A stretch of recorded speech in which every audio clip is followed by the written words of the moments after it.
L'Assemblée générale entendra à présent une allocution de Son Excellence M. Abdoulaye Maïga, Premier ministre, chef du gouvernement et ministre de l'administration territoriale et de la décentralisation de la République du Mali. Je prie le protocole de bien vouloir accompagner Son Excellence, que j'invite à prendre la parole devant l'Assemblée.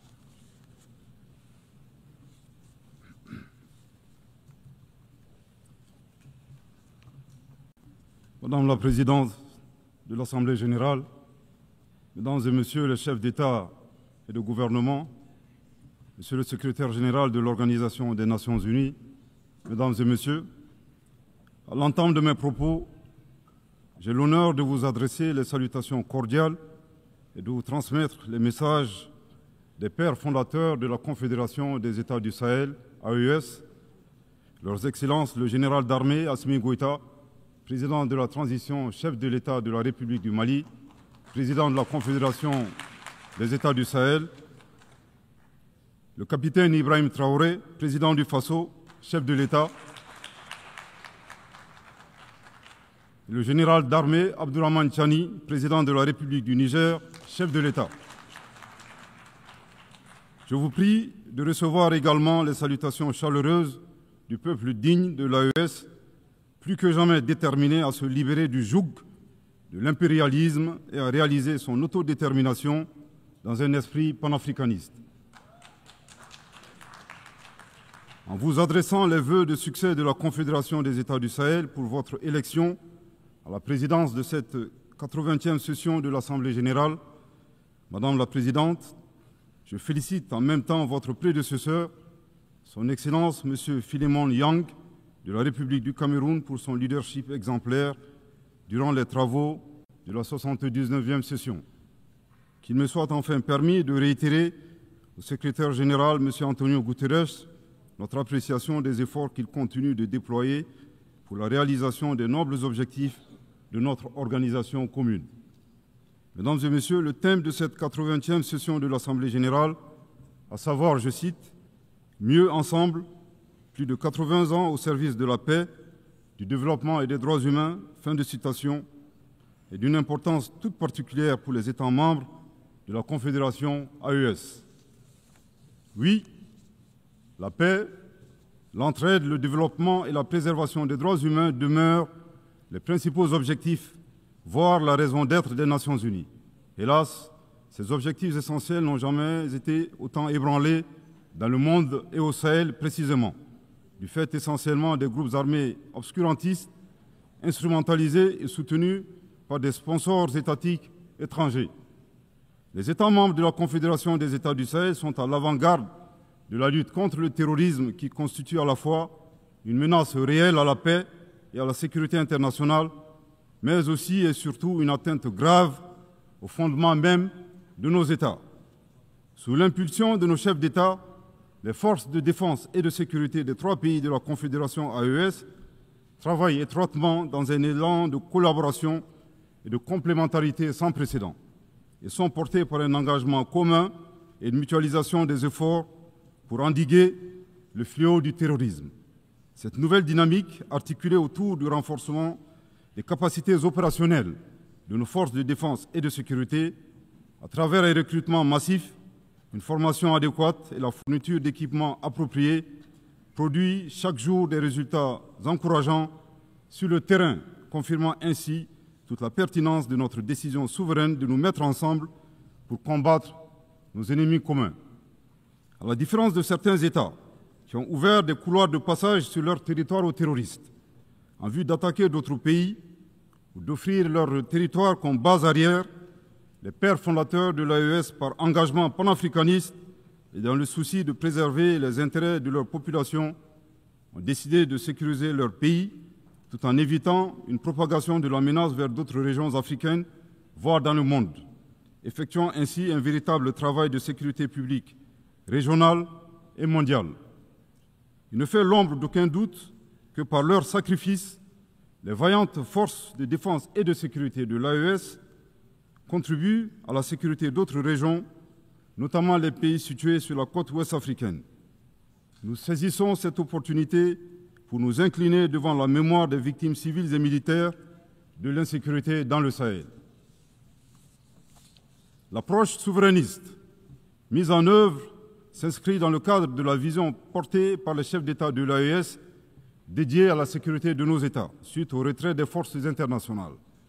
Défiant tous les pronostics et loin de se saborder, nos pays ont fait preuve d'ingéniosité en se fondant sur le substrat historique, géographique et la capacité de résilience des peuples confédérés qui, malgré plus d'une décennie de crise sécuritaire et humanitaire, continuent de démontrer une force exceptionnelle d'engagement patriotique. En somme, nos trois pays ont su apporter une réponse coordonnée et endogène à cette guerre qui nous a été imposée.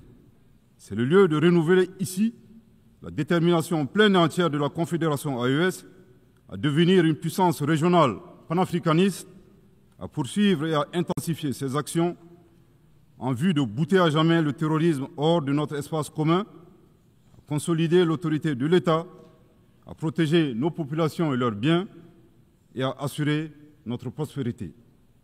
La Confédération AES réitère avec force sa ferme condamnation du soutien ouvert et parfois exprimé publiquement de sponsors étatiques étrangers qui, pour des motifs impérialistes, déstabilisent notre entité d'une part, en mettant à la disposition des groupes terroristes des conseillers, des moyens logistiques et des armes et munitions, d'autre part en leur accordant un soutien politique et en leur offrant des bases arrières situées dans certains pays voisins en violation de toutes les règles internationales. Mesdames et messieurs, aussi éloignés qu'il n'y paraît, la guerre en Ukraine et le terrorisme dans le Sahel ont des connexions.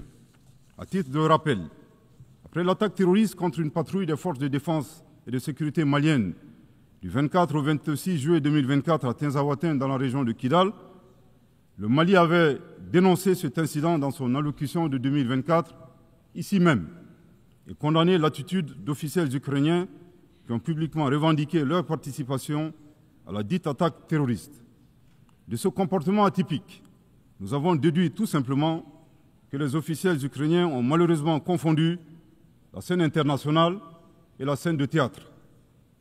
Une année plus tard, la situation s'est accrue avec le régime et le régime ukrainien est devenu l'un des principaux fournisseurs de drones kamikazes aux groupes terroristes dans le monde.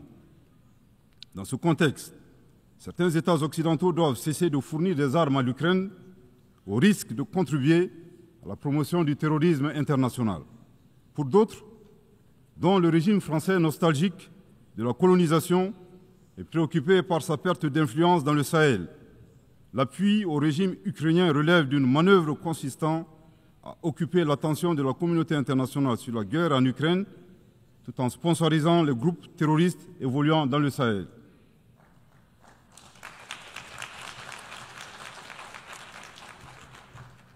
Fidèle au principe de la Charte des Nations Unies, le Mali avait, le 15 août 2022, saisi le Conseil de sécurité des Nations Unies en vue d'une réunion du Conseil afin que mon pays puisse fournir des preuves irréfragables du soutien de la France aux activités terroristes. Jusque-là, la requête est demeurée sans suite, alors que leurs actions de sabotage continuent à divers niveaux. Il est temps d'agir pour que les responsables de ces violences soient identifiés et confondus, que les résolutions soient traduites en engagements concrets, que l'espace sahélien soit définitivement sécurisé et que les ressources du Sahel bénéficient aux populations du Sahel. Les institutions internationales, au premier chef l'ONU, ont été créées au lendemain de la Seconde Guerre mondiale pour protéger les peuples contre les excès de violence, les logiques d'anéantissement et les génocides silencieux. Il est grand temps que la conscience mondiale se réveille et que les institutions internationales prennent leur part de responsabilité en répondant véritablement aux cris de détresse des peuples opprimés qui revendiquent leur souveraineté. La Confédération AES réitère son engagement à coopérer avec l'ensemble des États, des organisations régionales et internationales, et partenaires qui respectent sa souveraineté, ses choix politiques souverains, ses priorités en matière sécuritaire, de lutte contre le terrorisme, de développement économique et social, et ce, dans le cadre d'un partenariat gagnant-gagnant pour la réalisation des aspirations de ces populations. Mesdames et messieurs, outre les efforts de sécurisation pour le retour de la paix dans nos pays, le gouvernement de la Confédération AES s'attelle à la mise en œuvre d'une stratégie globale et intégrée qui inclut des mesures politiques, de développement économique et social, de justice et de réconciliation. En choisissant la voie de l'audace et de la souveraineté, les instances confédérales ont lancé des initiatives de rupture fondées sur le développement endogène. C'est là un chemin clair, celui d'apporter nous-mêmes la valeur ajoutée indispensable à nos économies et de préserver la dignité de nos peuples. Ce choix que nous assumons pleinement traduit notre volonté ferme et inébranlable de prendre en main notre destin. Dans la même optique, nous avons inscrit au cœur de nos priorités nationales et confédérales des politiques d'investissement stratégiques dans différents domaines prioritaires tels que les infrastructures, l'énergie, l'industrialisation et la diversification de l'économie. Participe de cette dynamique la création de la Banque confédérale pour l'investissement et le développement visant à réaliser les projets confédéraux. La Confédération des États du Sahel fonde ses ambitions de développement sur des atouts indéniables. Un territoire vaste de 2 800 000 km² et une population de 75 millions d'habitants, dont la majorité est composée de jeunes. À cela s'ajoute sa diaspora forte, engagée et agissante. Elle compte également sur ses terres fertiles, ses nombreux cours d'eau, ses sources d'énergie et ses réservoirs en ressources minières parmi les plus importants au monde. Mesdames et messieurs, la troisième dimension du thème de cette 80e session de l'Assemblée porte sur les droits humains. La Confédération AES réaffirme son attachement à respecter et à faire respecter le droit international des droits de l'homme et le droit international humanitaire, conformément à son histoire millénaire humaniste et à ses engagements nationaux et internationaux. Cependant, nous restons fortement opposés à l'instrumentalisation de la question des droits humains à des fins politiques ou de déstabilisation de nos institutions nationales, voire de nos États souverains indépendants. Là de cette situation est soucieux de préserver la souveraineté et la dignité du peuple.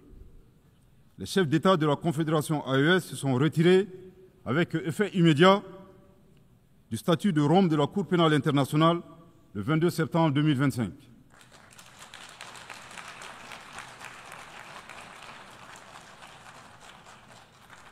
À ce retrait s'ajoute leur volonté de privilégier dorénavant des mécanismes endogènes de justice en adéquation avec leurs valeurs sociétales et dans l'intérêt du peuple de l'AES. Nous dénonçons également le double standard observé par certains acteurs internationaux, dont le curseur se déplace en fonction de leurs intérêts. Ces donneurs de leçons ne sont d'ailleurs eux-mêmes pas les meilleurs exemples en matière de respect des droits de l'homme. Nous appelons nos partenaires à privilégier le dialogue et la coopération qui demeurent les meilleurs leviers pour promouvoir les droits humains à travers le monde.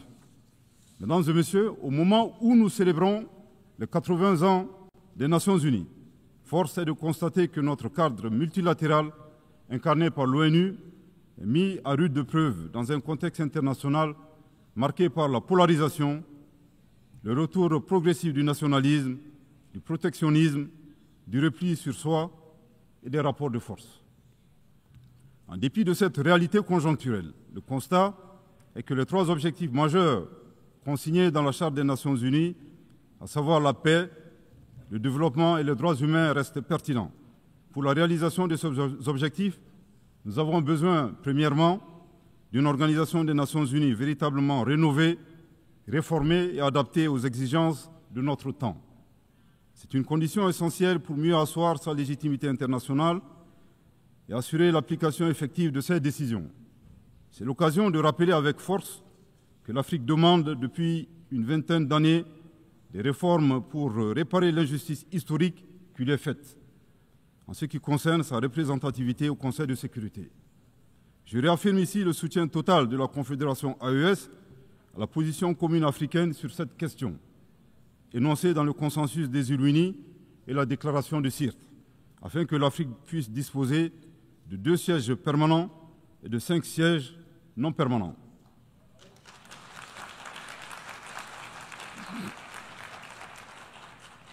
Deuxièmement, nous avons besoin d'une organisation des Nations Unies garante du respect du droit international pour tous. Nous sommes préoccupés de constater les violations flagrantes du droit international dans le monde, et ce, en toute impunité. Ce 80e anniversaire de l'ONU est pour nous, États membres, l'occasion de réaffirmer notre attachement indéfectible à un cadre multilatéral fondé sur le droit et non la force. Troisièmement, nous avons besoin de mécanismes robustes de suivi et de mise en œuvre des conclusions des conférences internationales. Le constat dans ce domaine est clair. De la création de l'ONU en 1945 à nos jours, nous avons tenu des dizaines de conférences internationales dont les engagements ont été très faiblement, sinon pas mis en œuvre, au profit des populations que nous représentons ici. Cette situation doit impérativement changer. C'est pourquoi nous plaidons pour que les réformes envisagées prennent en charge cette problématique afin que nos nations respectives puissent bénéficier des dividendes des engagements pris sous l'égide de l'Organisation des Nations Unies. Pour sa part, la Confédération des États du Sahel est disposée à apporter sa contribution en vue de la réforme devenue indispensable du cadre multilatéral des Nations Unies. S'agissant de la gouvernance mondiale actuelle, il apparaît de plus en plus évident qu'elle n'est plus adaptée aux défis actuels et à venir. Elle a plutôt besoin d'une refondation plus hardie des instances économiques et financières internationales qui gagneraient à prendre en charge la question du financement de la sécurité et de la lutte contre les crises exogènes. À cet égard, des mécanismes innovants comme les BRICS offrent une alternative constructive et plus respectueuse des intérêts des pays émergents et en développement, tout comme les initiatives africaines de financement du développement auxquelles les pays du Sahel accordent une attention particulière pour briser le cycle vicieux de la dépendance et du surendettement. Dans cette dynamique, les préoccupations de l'Afrique en matière de développement économique et social sont à prendre en compte. Une Afrique présentée comme continent de l'avenir, riche de sa jeunesse, mais hélas qui fait face au lourd fardeau de la dette extérieure, au pillage de ses ressources, au commerce inégal, au transfert négatif des ressources et aux aléas des changements climatiques, entre autres défis. Mesdames et messieurs, au plan national, le Mali, dans sa quête de paix et de stabilité durable, et conformément aux aspirations de ces populations exprimées lors du dialogue intermalien pour la paix et la réconciliation, a adopté une charte pour la paix et la réconciliation nationale, fruit d'un processus participatif, inclusif, axé sur le dialogue et la concertation entre les Maliennes et les Maliens de toutes les couches socio-professionnelles et de la diaspora. La charte incarne notre détermination à renforcer l'appropriation nationale du processus de paix au Mali. Elle s'appuie sur nos réalités, nos valeurs traditionnelles et nos mécanismes endogènes de règlement des différends afin de se tourner résolument vers un avenir partagé et promoteur. Le 22 juillet 2025, lors de la remise officielle de la charte, Son Excellence le général d'armée Assimi Goïta, président de la transition, chef de l'État de la République du Mali, dans son allocution, a mis l'accent sur la portée historique de cet événement en ces termes. Je cite : « La présente cérémonie est d'autant plus singulière qu'elle est porteuse d'un rêve collectif, celui de l'espoir d'une paix durable, de la cohésion sociale, en somme la réconciliation dans notre chère patrie. » Fin de citation. S'agissant des préoccupations régionales, je ne saurais passer sous silence la destruction d'un aéronef de type drone des forces armées maliennes le 1er avril 2025 par la junte algérienne. Le Mali condamne fortement cette agression et a saisi la Cour internationale de justice à cet effet.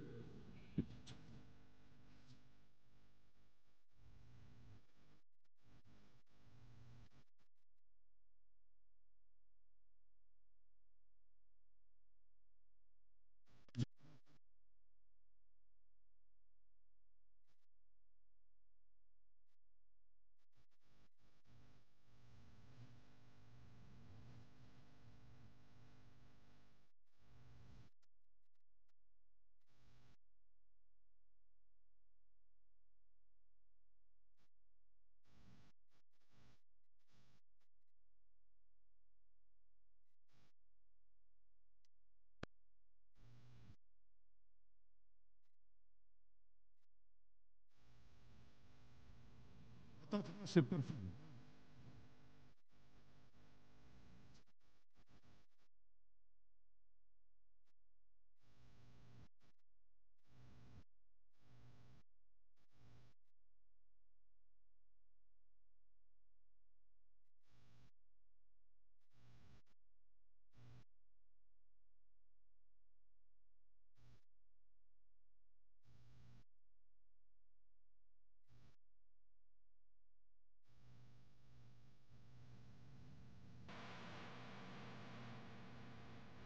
Le junte algérienne a annoncé une drone malienne.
Du ministre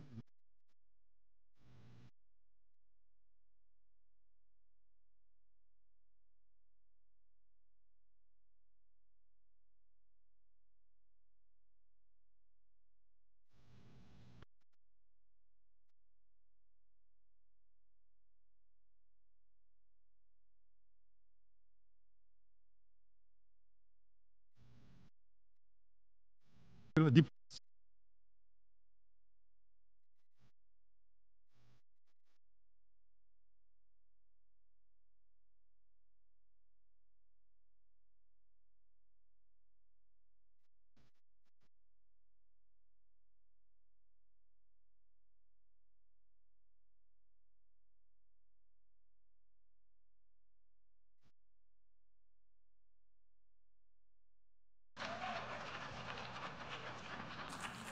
Au passage, le Mali rend un vibrant hommage au ministre des Affaires étrangères de la junte algérienne. En effet, le mensonge corrompant tout, il vient d'ôter toute crédibilité à la version algérienne de la destruction du drone malien. Aussi, nous n'avons point été surpris par la fuite en avant de la junte algérienne qui a refusé de donner son consentement à la compétence de la Cour internationale de justice suite à l'affaire de la destruction du drone malien, craignant ainsi d'être démasqué publiquement comme agresseur et soutien du terrorisme international.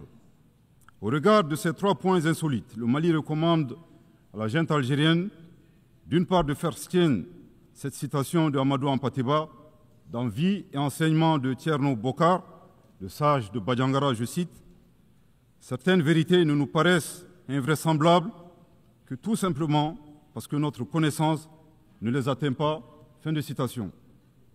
Nous les invitons à chercher à connaître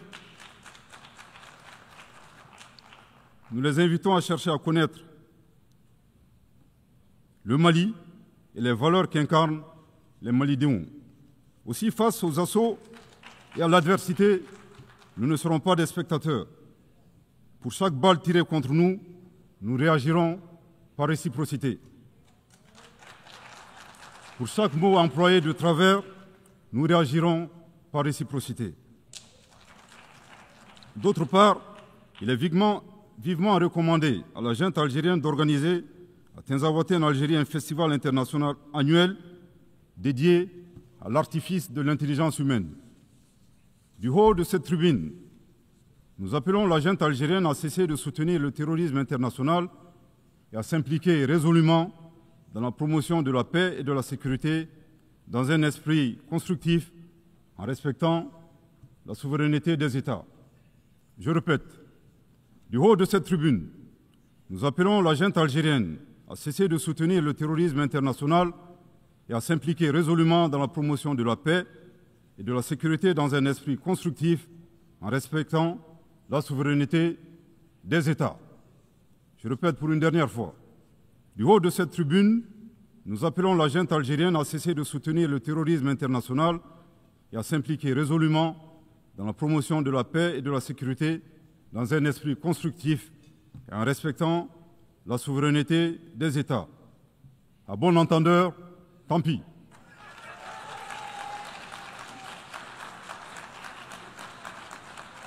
Madame la Présidente, Mesdames et Messieurs, l'occasion est ici propice pour exposer l'avis d'un citoyen, le point levé à l'aube de notre souveraineté retrouvée, partagée par le peuple de la Confédération AES.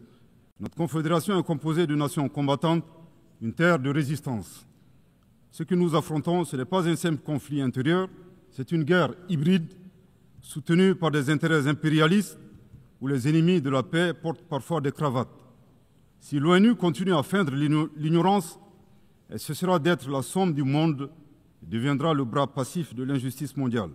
Nous disons ceci, la Confédération AES n'a pas peur, elle ne cédera pas, elle résistera encore et toujours.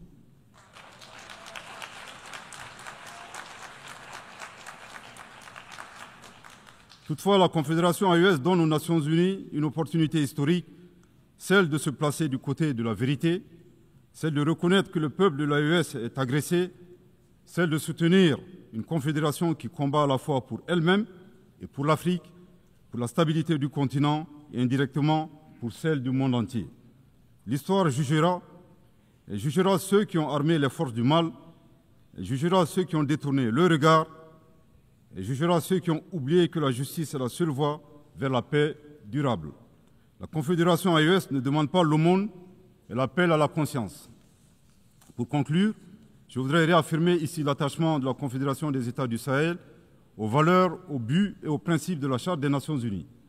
Aussi, la Confédération AES indique qu'on ne peut être mieux ensemble qu'à la condition d'œuvrer collectivement pour un multilatéralisme à visage humain, fait de dialogue, fondé sur le droit, la coopération et la solidarité entre les peuples, promouvant la paix et le développement dans le respect de la souveraineté des États.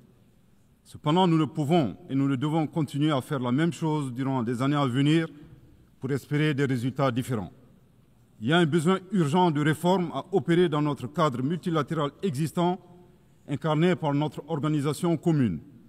La célébration des 80 ans de l'ONU nous offre cette opportunité historique pour adapter l'organisation aux réalités du moment, capable de répondre efficacement aux défis présents et futurs.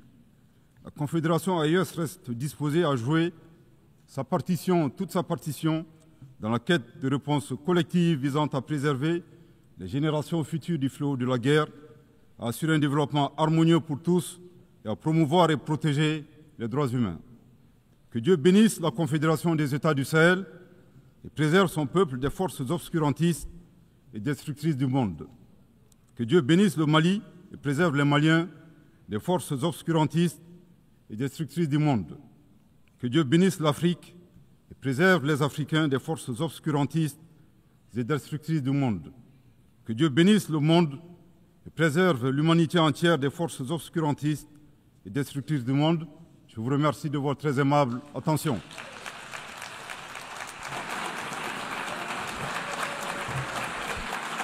Au nom de l'Assemblée générale, je tiens à remercier le Premier ministre, chef du gouvernement et ministre de l'administration territoriale et de la décentralisation de la République du Mali.